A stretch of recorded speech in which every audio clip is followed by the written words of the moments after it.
In this short video I will show how to connect an Ajax Hub to evalink Talos. First I create a new site in Talos and activating the DC09 integration. This data is needed to configure the Ajax Hub.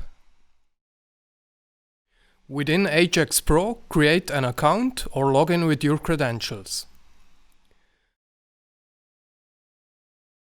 Register the hub by scanning the QR code or enter the code manually.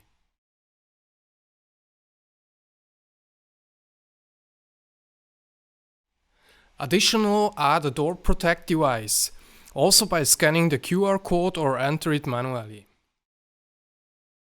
During the pairing process, the door protect must be switched on. The pairing will be done automatically. To complete the door protect device setup, I turn on Always Active. Now I'm completing the hub setup by entering Ethernet and cellular parameters.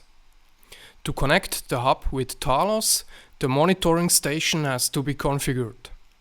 Enter the account number, the IP addresses and ports provided by Talos DC09 integration.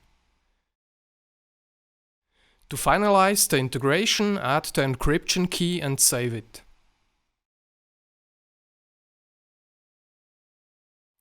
After a few seconds, the connection to Talos will be established. The device is now ready and can send alarms to Talos.